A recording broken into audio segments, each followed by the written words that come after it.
Kanva classes में आपका स्वागत है। आज हम बात करेंगे एसबीआई पीओ की, यानी स्टेट बैंक ऑफ इंडिया में प्रोबेशनरी ऑफिसर कैसे लगा जाए। सबसे पहली बात तो जो शुरुआत की तनख्वाह होती है एसबीआई में वो सबसे ज़्यादा होती है। इसमें आपको 4 एडवांस इंक्रीमेंट्स मिलते हैं, यानी कि किसी और पब्लिक सेक्टर बैंक में, किसी और सरकारी बैंक में जिसको प्रोबेशनरी ऑफिसर को काम करते हुए जब 4 साल हो जाएंगे, जब उसकी तनख्वाह जो होगी वो तनख्वाह आपको स्टेट बैंक ऑफ इंडिया में पहले दिन से मिलेगी। इस वीडियो को अंत तक देखिएगा क्योंकि मैं आपको बताऊंगा कि एसबीआई पीओ के फॉर्म कब निकलने वाले हैं। प्रोबेशनरी ऑफिसर एसबीआई पीओ के थ्रू अपॉइंट होते हैं एसबीआई में और एसोसिएटेड बैंक्स में। एग्ज़ाम साल में एक बार कंडक्ट होता है। एप्लीकेशंस ऑनलाइन मंगवाई जाती हैं। सिलेक्शन प्रोसेस 3 स्टेज का होता है। प्रीलिम्स जो कि ऑब्जेक्टिव होता है, मेंस जिसमें ऑब्जेक्टिव और सब्जेक्टिव दोनों होता है, और फिर होता है group discussion and interview. Application fees SC और एसटी के लिए 125 रुपये है, जनरल और अदर कैटेगरीज के लिए 750 रुपये होती है। प्रीलिम्स में टोटल 100 क्वेश्चन आते हैं, 100 मार्क्स के होते हैं, 60 मिनट यानी 1 घंटे का टाइम होता है। इंग्लिश के 30 क्वेश्चन होते हैं, 30 मार्क्स होते हैं, 20 मिनट का टाइम होता है। न्यूमेरिकल एबिलिटी के 35 क्वेश्चन होते हैं, 35 नंबर का होता है और 20 मिनट का टाइम होता है। रीजनिंग के 35 क्वेश्चन होते हैं, 35 नंबर का होता है और 20 मिनट का टाइम होता है। अब इसकी एलिजिबिलिटी क्या है? क्वालिफिकेशन ग्रेजुएशन होनी चाहिए। आपने बीए किया हो, बीएससी किया हो, बीकॉम किया हो, बीबीए किया हो या बीटेक किया हो, आप एलिजिबल हैं। आपने अगर चार्टर्ड अकाउंटेंट किया हुआ है, सीए का कोर्स किया हुआ है, तो भी आप एलिजिबल हैं। फाइनल ईयर स्टूडेंट्स जिनका भी रिजल्ट नहीं आया वो भी अप्लाई कर सकते हैं। एज 21 से 30 साल की है और इसमें नंबर ऑफ चांसेस थोड़ा रेस्ट्रिक्टेड होते हैं। आप हर बार नहीं दे सकते, आपके चांसेस लिमिटेड हैं। जनरल कैटेगरी को 4 चांस मिलते हैं, एससी, एसटी, ओबीसी और फिजिकली चैलेंज्ड को 7 चांस मिलते हैं।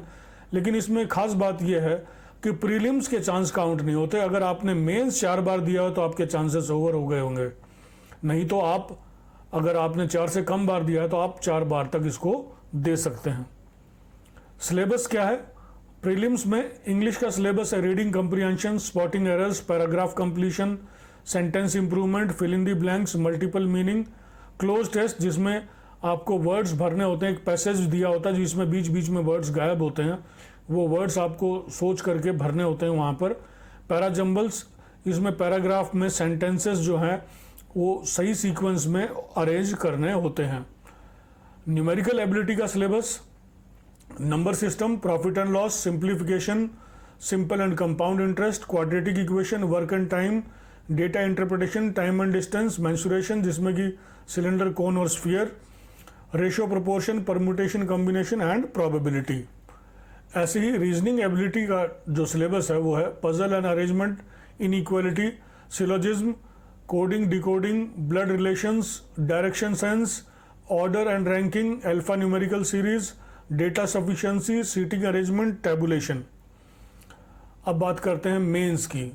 मेंस में 2 तरह का होता है, ऑब्जेक्टिव एंड सब्जेक्टिव। पहले बात करेंगे मेंस में ऑब्जेक्टिव टाइप टेस्ट की।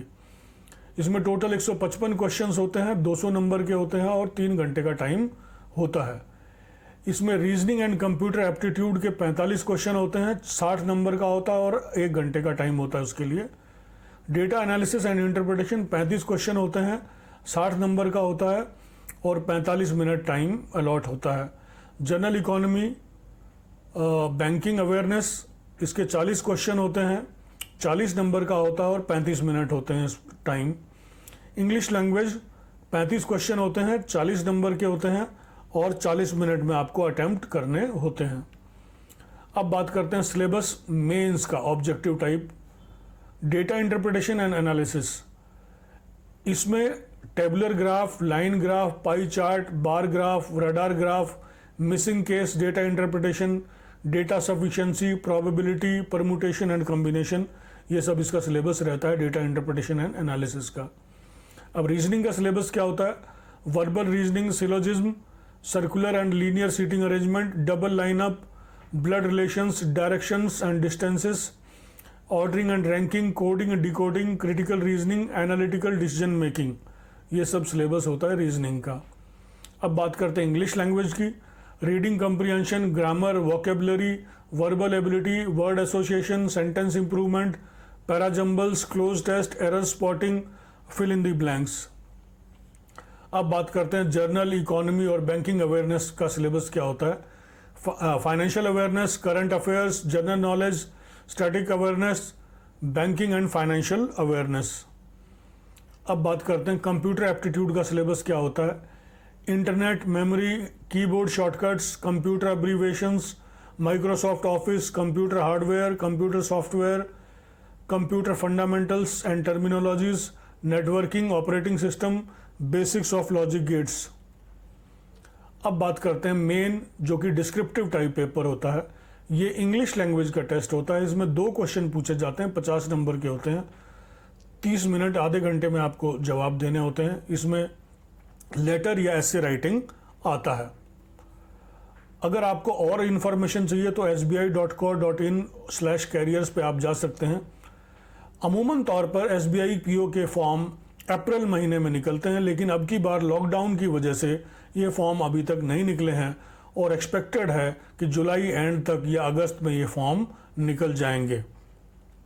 अगर आपको ये वीडियो यूज़फुल लगा तो लाइक कीजिए, शेयर कीजिए, कमेंट कीजिए और चैनल को सब्सक्राइब कीजिए। धन्यवाद।